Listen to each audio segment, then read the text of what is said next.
Doing good? Doing good, man. How do you like this right here? Honestly, I think it is a little bit long. I do like the flow. You like the flow going back? Yeah. Cool, so I'll just maybe bring it in a tad bit, kind of match with the top and leave this flare out. Perfect. You know, and really like mess it up. Yeah, so. That's perfect. Sweet. All right, cool. Perfect. And then we'll do the low burst taper. Yeah. Looking for bone structure, any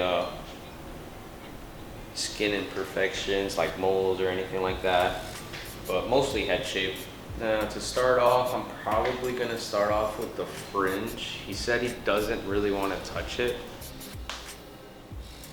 A little lift off of it. I'm just gonna come with the razor and just dust off those very ends.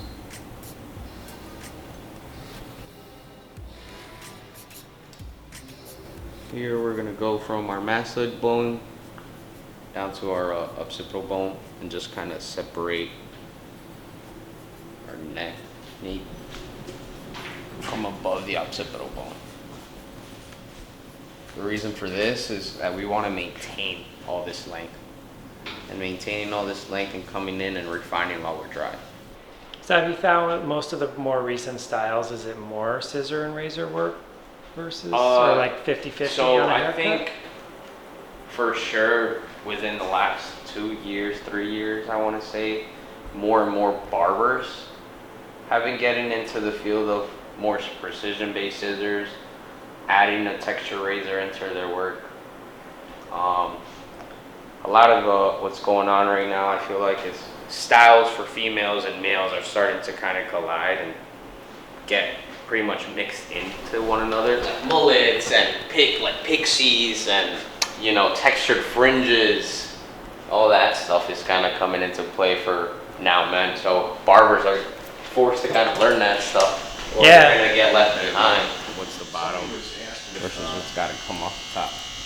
If you have a day where you just have of the guide on what we want to connect the clipper to is pretty much already there. There's not much weight that needs to be taken off.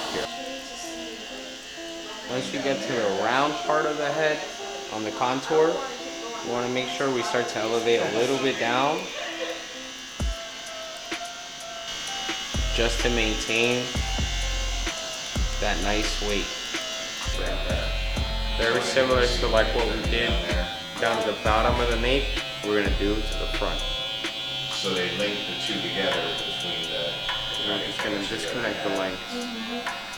Just gonna To take the a shorter jet length. fuel that was burning down there for like weeks. Scissor work is done. I like to clean up with either 1.5 or a 2.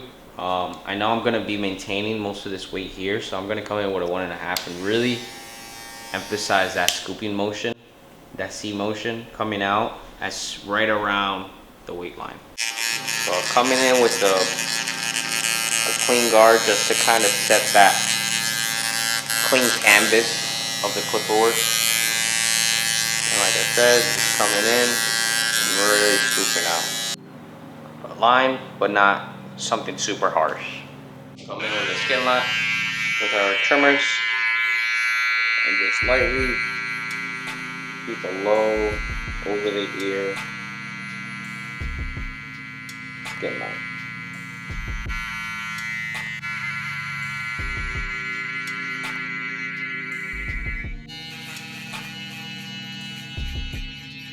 Very light C motions. Another notch. We're only hitting the very dark spots we see. We're not hitting the entire, with the entire blade or the entire guideline. So one more notch. Just using the corner of our blade. Still keeping that C motion.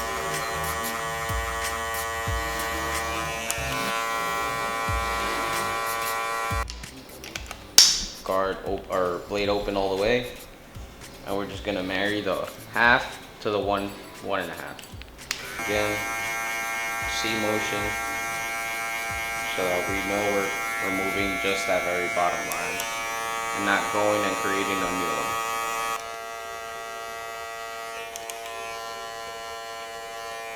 Now to connect all that clipper work into the sides right here.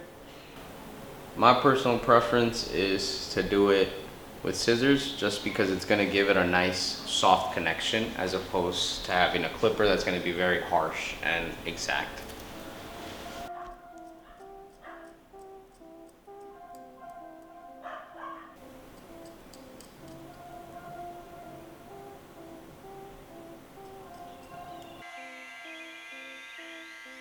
Here I'm just kind of coming in and grabbing dark spots with my scissor work.